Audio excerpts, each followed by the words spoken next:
Hello everyone and welcome to Sunburned. Albino ranks every boss in Black Myth Wukong from easiest to hardest. Over 90 of them, condensed a little bit due to taking out some repeats or grouping them together, but still a massive undertaking. I have confirmed missed one boss because they locked me out of going back for it, but it was a rando bat creature, so presumably not that important. Otherwise, I completely filled out the Yagwai Chief and King portions of the journal, so I'm doing better than usual when it comes to completionism. Shout out to the 80% Chinese player base. Hopefully some of my jokes have international appeal, although I'm sure they will not. Starting from easiest and working our way to hardest. Number easiest, Erlong, the Sacred Divinity Intro. The easiest boss in Black Myth Wukong is the one where they forgot to give you stats. No HP, no stamina. I don't know what happens if you just sit there and get hit in the face for 10 minutes, but I'm operating under the assumption that this fight is unlosable and therefore pretty easy. I played this whole game and still have the threadest of bare understandings as far as context for anything that ever happens goes, but the fighting is good, and some of these cinematics are doing work. Number 92, Man in Stone. Imagine being a rock and having an attitude about it. Nobody's jealous, my man. I can tilt my head to the side without falling over. Dude takes massive damage from a wooden rod. What is he, a brittle stone disease? Don't click off, we have 91 more bosses to do. You'll love it.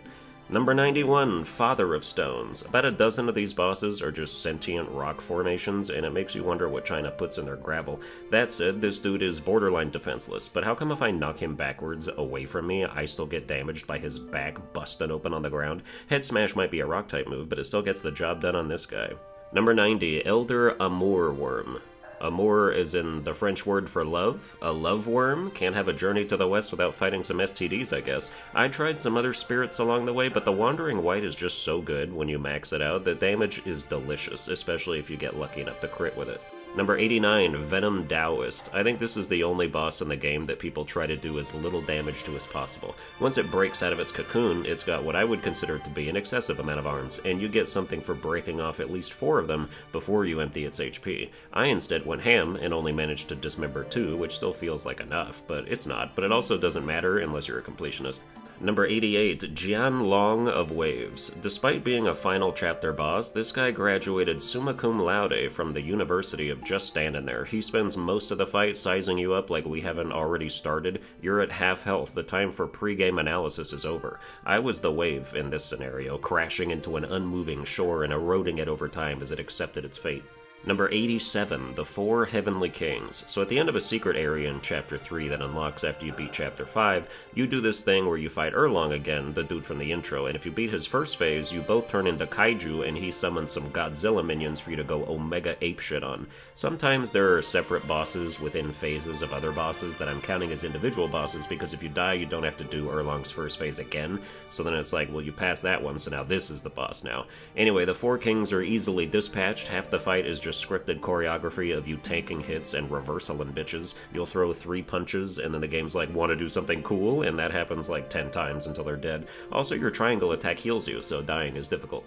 Number 86, Fungi Woman. And to think Screen Rant said this game didn't have ladies. There's also a whole village of hot spider women in Chapter 4. Would I smash? Yeah, with my boot. More on that later. Fungi Woman is frail and easily gone to town on. She even makes herself dizzy by spinning too long and creates more openings for you to stick your power pole into.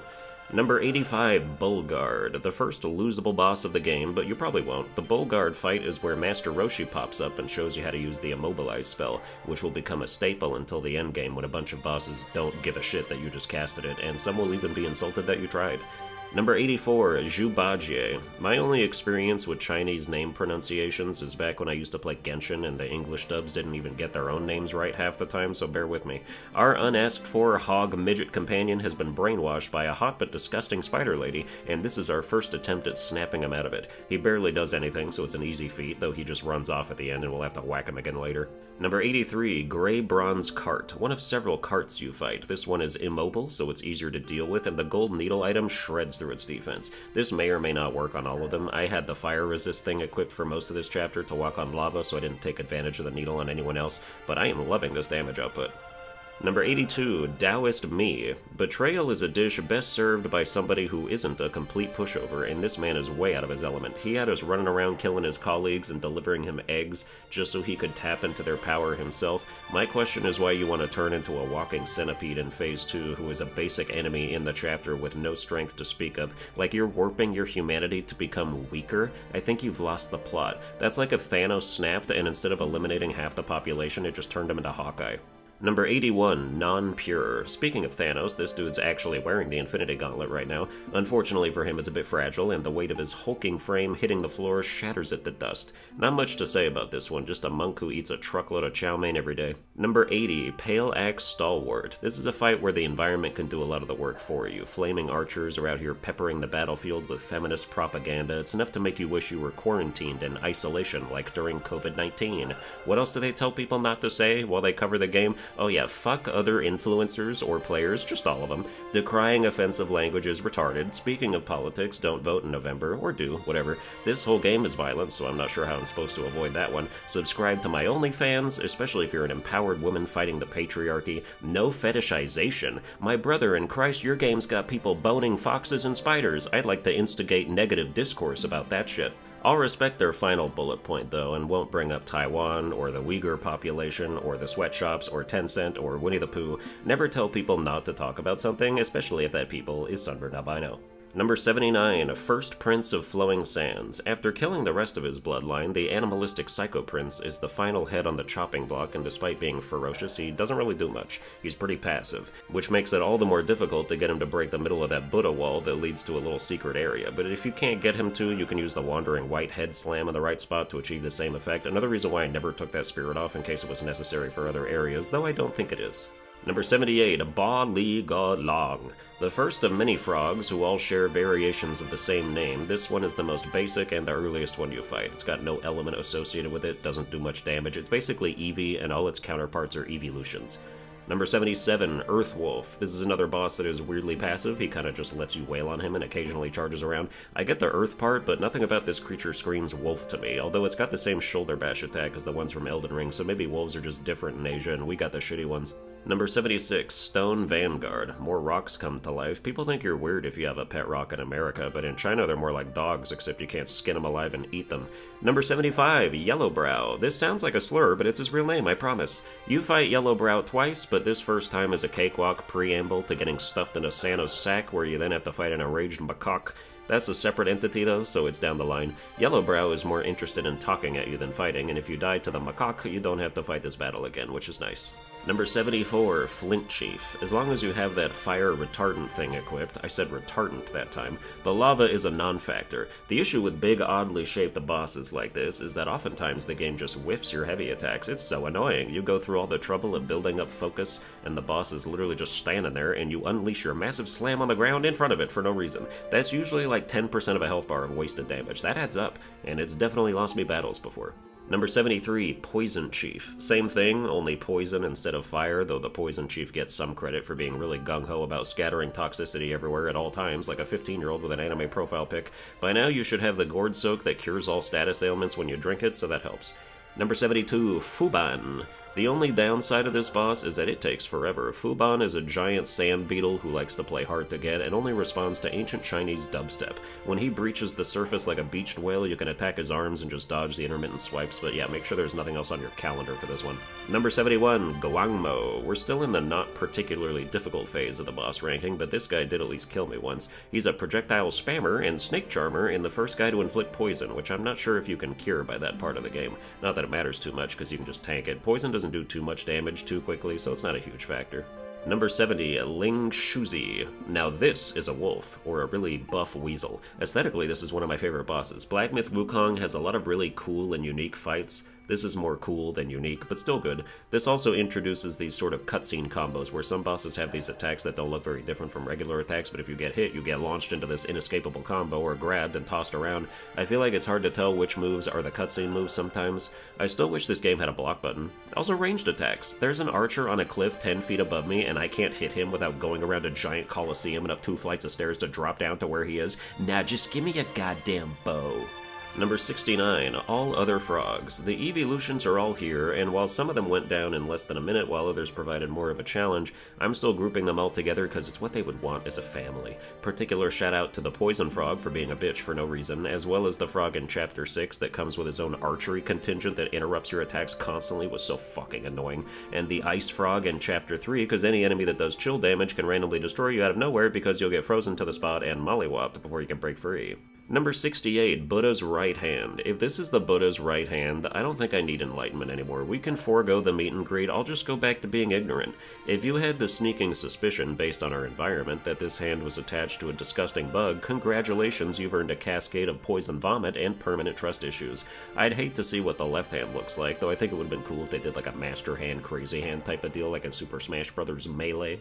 Number 67, the second sister. The second sister's always the hottest, but also comes with the most baggage, in this case being a huge arachnid monstrosity. We've made our jokes about Quelaag and Scorpionus Nachka in the past, but the fact remains that bug ladies are irredeemable and you're asking to be decapitated for liking them. Buggies make furries look reasonable. Imagine you're deep in the throes of lovemaking with a spider lady and she accidentally shapeshifts right in the middle. You will kill yourself in the shower after burning your house down. Number 66, Centipede Guai. Alright, I'll make an exception for Centipede Guai. This is one fine specimen. Still easy bosses, this one just rolls around occasionally and does some easy to dodge 3-hit combos. I'm using the Poison Centipede build here, with the armor where your attack significantly goes up when you're poisoned. And then you use the Death Stinger Soak to make it so every gourd use poisons you, while the armor also makes you take way less damage from poison. It's a really solid build for like a chapter and a half for damage, and I recommend it. Number 65, King and Second Prince of Flowing Sands. The rest of the first prince's bloodline, there's a couple different ways you can do this. You can either use the prince's heavy attacks to knock the king off the pillars and then try to kill him first, which will super buff the prince out of rage and then you gotta deal with him, or you can just kill the prince and then the king will run off and get eaten by the other prince later anyway. It's kinda interesting dynamic narrative divergence, but it doesn't amount to much, but I still like that different things happen depending on who you kill first.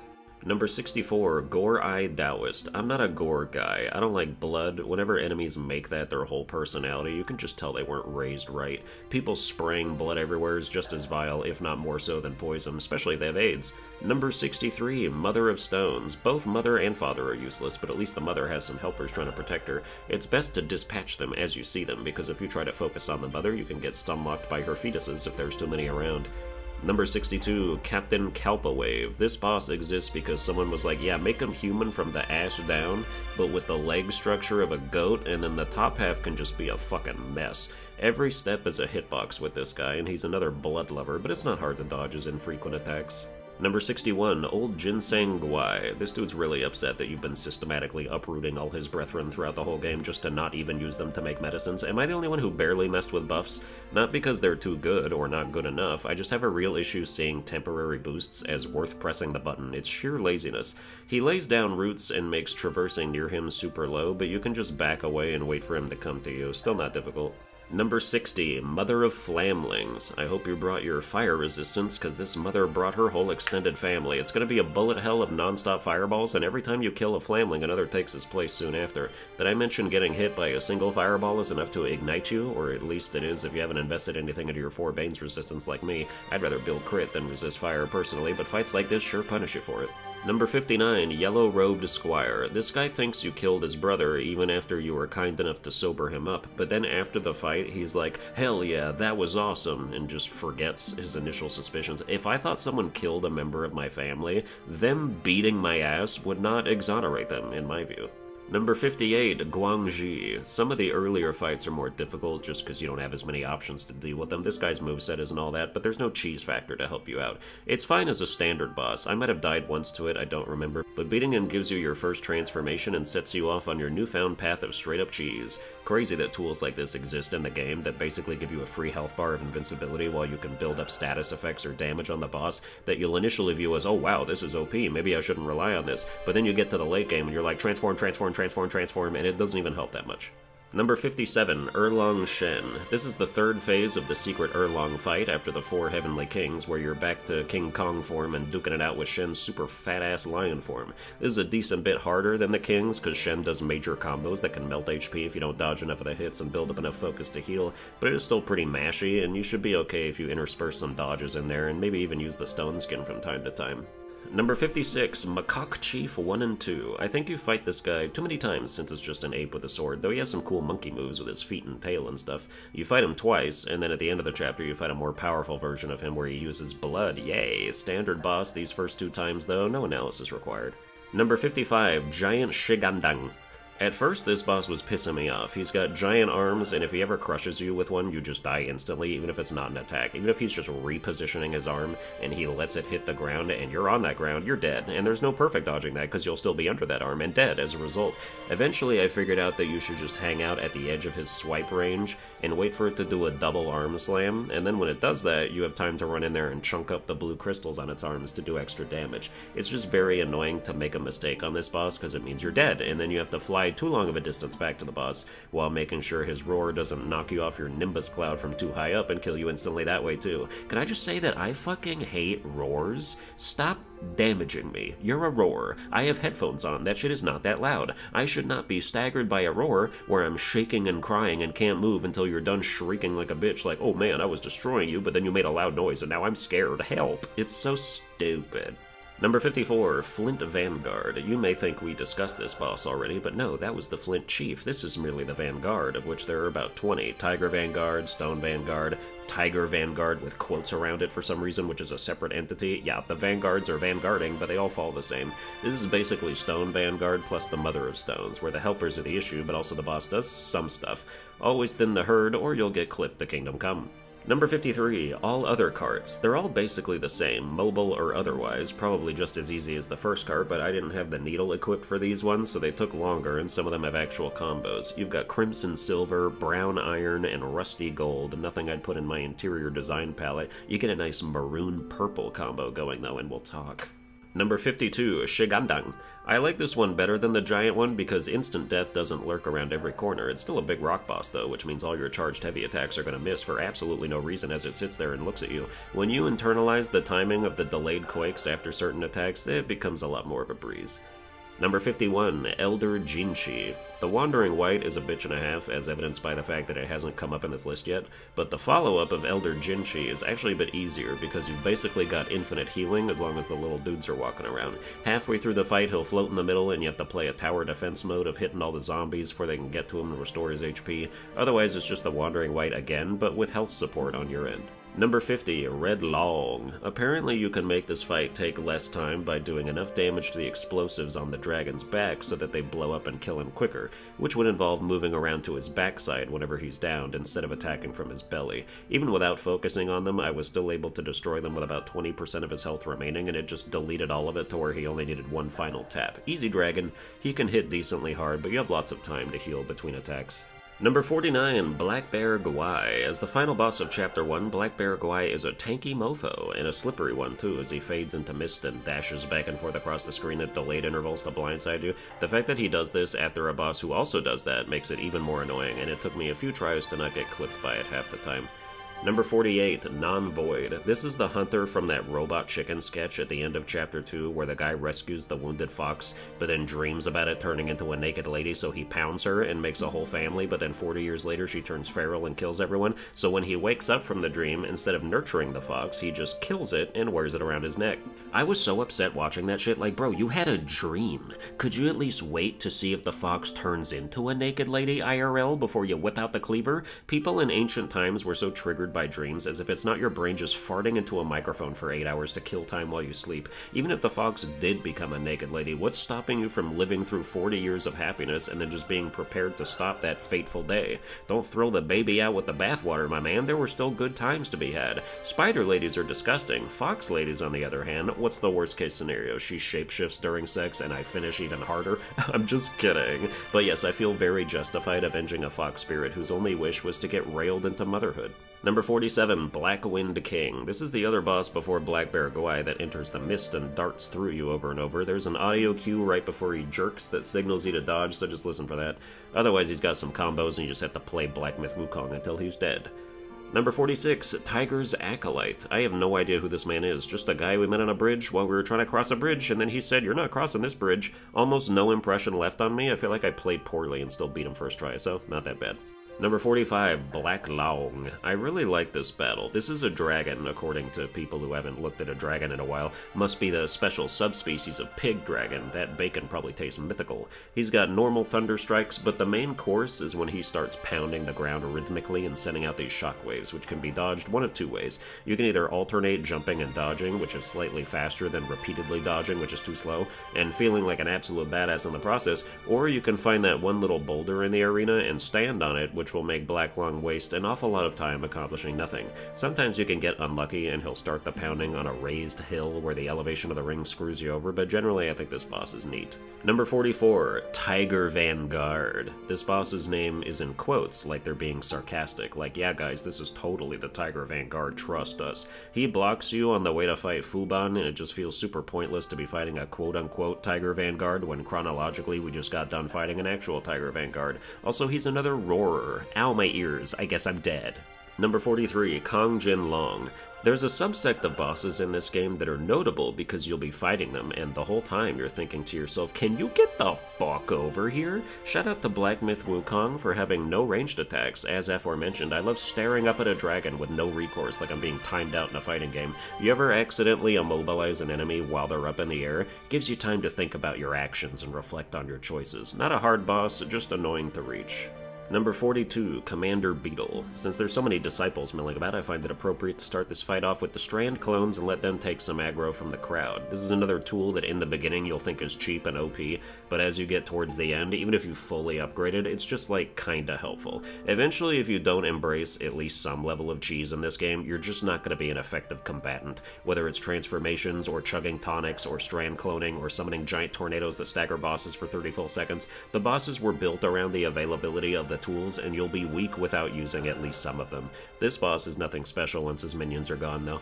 Number 41, Captain Lotus Vision. After he teleports, when he reappears, dodge. That one piece of advice will save you about a dozen frustrating knockdowns from this laser-spamming piece of garbage. This is zoning to the max, cowardly, dishonorable, and trolling. Number 40, Violet Spider. As if 95-year-olds couldn't be more attractive, they made one turn into a huge spider. I can see why Bajie is so horny for her. This isn't much different from the second sister fight, except Violet Spider likes to ejaculate silk and web you up, but good. I think even Spider-Man would be grossed out by this. Number 39, Venom Taoist 2. No more extra arms for this guy. He has decided to shed them and live as a Machoke instead of a Machamp. He is also a bit more dangerous now, so I guess extra arms don't help if only 2 of them are still holding swords. Number 38, 9-capped Lingxi Guai. This is a very parasocial relationship. The Lingxi Guai attacks you with mushrooms, and every time one hits, it plants itself on your body and starts to gradually slow you down. The more mushrooms you get hit by, the more you get slowed till you can barely move, though I think you can break them off somehow at that point and restart the proceedings. Generally though, this boss has low defense, and my poison build tore him up. Number 37, Quick as Fire and Fast as Wind. Where many Souls or Souls-like games make duo fights the bane of players' existence, I think Black Myth Wukong does them better than maybe anyone else. They don't just chase you down and gank you. They tag in and out, giving you 2 targets but not an inconsiderable amount of attacks to dodge. Quick as Fire should get taken out first so he stops coating the place with lava, and Fast as Wind is usually keen to let you go to town on him. Very unique duo boss, I'm a fan. Number 36, Bottom Takes Top and Top Takes Bottom. This sounds like 2 gay guys trying to decide which bunk bed to sleep in, but the fight itself is one of my favorites. They tag each other in, and that's who you should fight, dodging the initial attack and then countering, trying to aim away from their giant shields, though they do a piss-poor job of blocking. Number 35, Cloudy Mist and Misty Cloud. Is this like a crosstalk comedy duo? These names are so unserious. I beat this boss second try and never really got a handle on dodging the attacks, so they seem more complex than the previous duos despite essentially being Beavis and Butthead. Number 34, Chen Long. I don't like any boss that uses thunder attacks. Shocked is a bane that increases the damage you take, and some bosses really bring the pain with it. Chen Long isn't too bad. It's mostly lasers and telegraph swoops you have to dodge, but there are bosses much further down the list that are like this, but worse. Number 33, Yellowbrow 2. More thunder, shout out to Thor, thanks for being the god of the most upsetting element in the game. Yellowbrow 2 has really stepped it up since the original release to lukewarm reviews, amping up both the dialogue and action to create a blockbuster sequel. Anytime he turns gold, you've got to fully charge a heavy to break through it, and this fight really is a movie because it has so many cutscenes where you take damage because the game said so. Do a certain amount of HP to the boss, he unleashes this lingering shockwave thing that'll even eat right through a transformation, to make sure you get hit into the cutscene and lose 2/3 of your health, and this happens multiple times. I would not give this a standing ovation at Sundance. Number 32, Wandering White. Alright, we've held off long enough. Everyone banged their head against this boss in the beginning for the privilege of using his spirit to bang its head against every other boss in the game. It probably took me a dozen tries. This Mongoloid has lengthy combos and every individual hit does like half damage. They really should have just taken out the Quake attack. He does not need that shit. We're in like the first area, for God's sakes. I think this is one of the hardest bosses in the game for where it's at, considering your base skill level coming in and the fact that you have very few moves to work with. Number 31, Stone Monkey. These are the first 2 phases of the final boss of the game, which has 4 total phases because game science wants you to suffer. If you beat these 2 phases, however, you don't have to fight them again, so Stone Monkey is a separate boss from the Great Sage's shell. Like many first phases of longer fights, Stone Monkey has very little HP or defense, and then you get to the second phase where he splits himself into 2 and you have to deal with that. It's not too bad, all things considered, especially if you can get the Wandering White to head bash both clones at once for massive damage. Number 30, Tiger Vanguard. This is the real Tiger Vanguard, wading around a pool of rat blood like a genocidal kitty cat. I would call this one of the best fights in the game from a showcase perspective. Like, this is who I would have people fight in a demo, for them to get a real sense of how the combat and boss battles are. Difficult but satisfying. Garden variety, but also cool. Number 29, Mad Tiger. Please roar more. I love it. Love getting my healing interrupted by angry yodeling. Mad Tiger is a bit crazier than the other tigers, more brute strength, less refined swordplay, and more pick up big rock and throw it at you. He's a little relentless, so it's a bit of a struggle. Number 28, Green-Capped Martialist, another slippery devil. This dude teleports around constantly and also makes himself unhittable for long stretches of time as his flaming rings roll across the ground. Later on it just gets worse, with multiple rings going for even longer, just spin dashing back and forth across the screen for minutes like Sonic after a ghost pepper. Lame boss. Number 27, Red Boy. Previously disguised as a cute fox girl, never have I felt more horrified by an unmasking. If Scooby and the gang were here, they'd throw up. I watched Ting-Yun transform into Hellboy's snotty grandson. He's easily staggered, but expect a lot of fire attacks. When this phase is done, he turns into the Yaksha King, but that's a separate boss, because if you die, it doesn't make you do this part again. Number 26, Non-Able. Every boss from this point on can mess you up if you let them, and sometimes also if you don't. Non-Able has his hands tied behind his back, not that he needs them with kicks like those. There's a general floatiness to martial arts in media that I wish was real, like the ability to hover in midair and do air combos and shit looks like it would be so fun. Once you take out the first phase, Non-Able becomes extremely able, as he easily just breaks his own binds like he could have done so at any time. They should have just put this guy in a wheelchair and called him disabled. There's this discourse online about physical disabilities in a fantasy setting with people arguing like, what triggers you about a D&D character in a wheelchair, huh? And other people going, they're in a world of magic and healing. If they couldn't walk, they would simply drink a potion of walking. Well, this guy didn't even have to do that. He just grunted a little and boom, he's able. Wheelchairs do seem stupid in a fantasy setting. Just go visit the apothecary. They'll clear that shit up for 15 gold. Number 25, Waterwood Beast. I like animal bosses that behave like animals. Unfortunately, this hippo behaves like a coward, constantly running away, dodging heavy attacks, and causing little whirlpools you can get stuck in despite the water being a foot deep. Number 24, Gold Armored Rhino. Damn, that is the hardest horn I've seen since I discovered Jamie Chung. You need a fully charged heavy attack to break it, and he doesn't like to stand still long enough to allow it. You can try to hit around it, but he jerks back and forth a bunch, so you'll clip the horn constantly and get staggered. Something that helps is if you have the plantain fan equipped and you use it, the tornado keeps him staggered to where you can get close and start charging the heavy with no issues. That'll only work once per fight, though. Number 23, Son of Stones. The prodigal son is twice the boss the mother and father could ever hope to be, and he's sure got the attitude to match, literally swatting me away from his ass like a fly until I do enough damage to make him stand on business.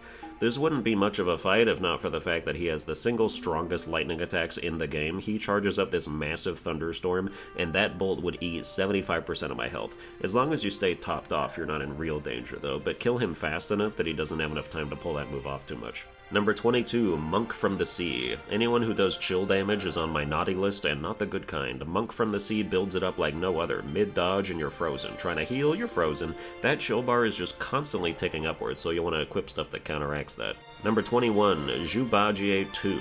Now we see our boar friend's true form, which is a boar. but a bigger one, like Pumbaa on steroids. Also covered in tar, because that's where we're at. I know pigs like to roll in the mud, but this is like not quite mud. Apparently he can transform into a giant fish as well. People in this game just pull random powers out of their ass at any given moment, like Master Roshi turning you into a cicada so you can scout ahead and then never do that again because it's pointless.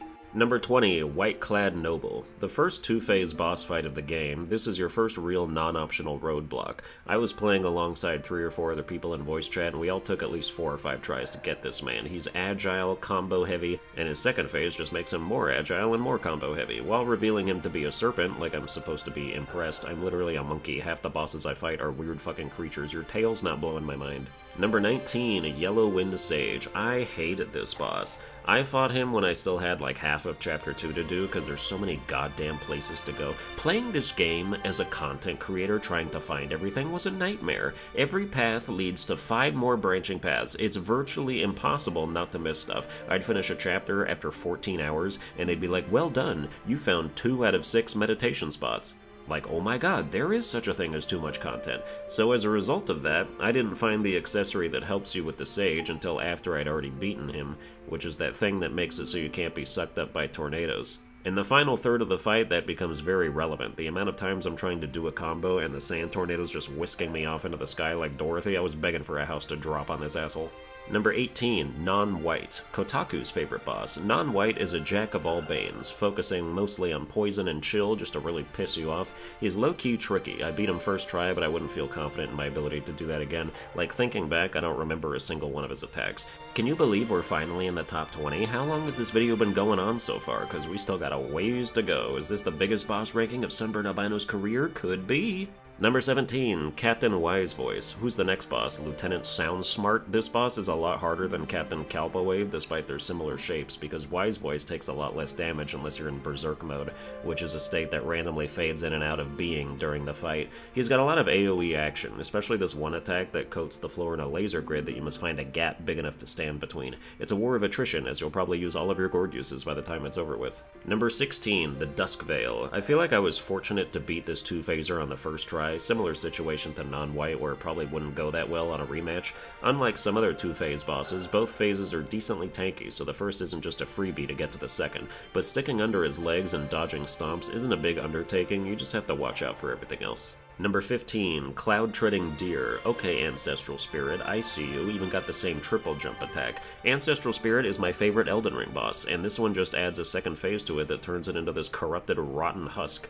Both phases have middling HP though, so it's not bad. Number 14, Keeper of Flaming Mountains plus Yin-Yang Fish. This is a cool arena to fight Bendy and his ink machine. The first phase is a cakewalk with a complete lack of HP, and his summons have even less, but once the Yin-Yang Fish gets hooked on the rod, it's like a full version of that transformation that Zhubajier does in the tar. Back then, we don't get the full picture of how annoying that is, but now it's on full display and worth 1,000 swear words. This thing is never available to hit. It's always diving around in the distance trying to swallow you from under or hitting you with 100 projectiles in a row. Immobilize is the only reason I was able to do half the damage I did to it. Has to be my least favorite boss archetype, enemy that just camps the hell out of you.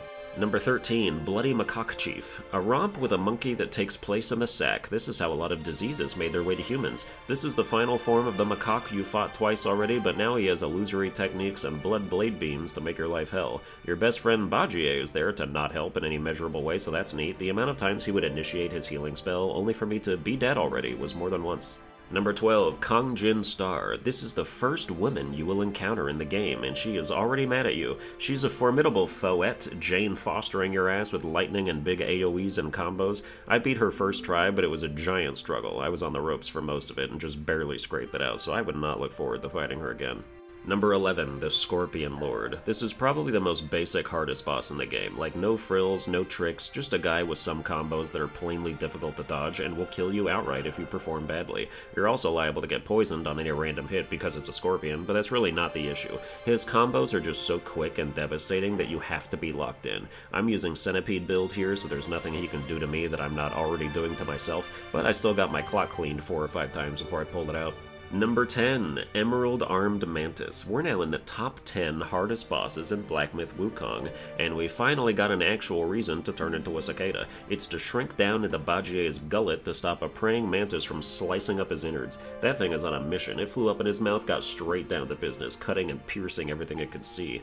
The first third of the fight is nothing, basic slow combos, but then it coats its blades in Bajie's gut blood, and the vibe just shifts like now he will try. Then it's just an absolute whirlwind of slashes at all times. This dude does not stop for anything. There's barely any downtime. He'll do like 8 or 9 slices back to back, and you just have to deal with it. If you get hit by even a couple, you'll need to heal, which wastes your counterattack window because it's so small, and you'll have to go through the gauntlet again, but less scathed, or you'll just never get an opening. Use the plantain fan on him. That'll probably help. I didn't want to over-rely on stuff like that unless I needed to, but it would have probably saved me some heartache. Number 9, Supreme Inspector. This guy can finger you 10 ways from Sunday, but if you're fighting him, you're mostly getting fucked instead. Big lightning, big combos, big swoops and dives. Pretty hard boss. Number 8, Cyan Long. This is actually the boss I died to the most out of anyone. Then why is he number 8, you may ask? Well, the issue was mostly a tactical one, and once I figured something out, it was no longer that difficult. Cyan Long does not have huge combos, but when he coats his sword in lightning, he will nearly one-shot a bitch like it's nothing. If you get shocked, the next attack is gonna kill you, is basically how it goes. I fought him towards the end of Chapter 3 in Strength level, and he just zaps HP bars. When his sword isn't covered in lightning, however, there's no issue. Basic easy combos to dodge, and I mistakenly thought for the longest time that once his sword does gain lightning, it stays that way for the whole fight, mostly because I was dying shortly thereafter, but no, you can stall him out until it deactivates, and then go back to having a fair fight. Activate a transformation or something, and just focus on dodging while the lightning is up to run out the clock, and then you can take him down. Number 7, Bishui Golden-Eyed Beast. This is a wild one. You'll definitely need as much fire resist as you can muster. This boss isn't particularly evasive, which I enjoy. Like, he moves around a lot, but usually stays within your reach. But he has a litany of attacks that can overwhelm the body and soul, especially with how many particle effects are going to be on screen soon. Half the arena is going to be on fire, and you just have to stay out of it while fighting him. He's got it all, though. Quakes, fireballs, combos, agility, everything you want if you want to be a hard boss. Number 6, Hundred-Eyed Taoist Master. I fucking hate this dude. The first time you fight him, you have the benefit of the spider ladies, but they barely do any damage, and if you die, they don't respawn. It's actually better to die, because it makes the boss start with less HP, less than the damage they'd have ever dealt.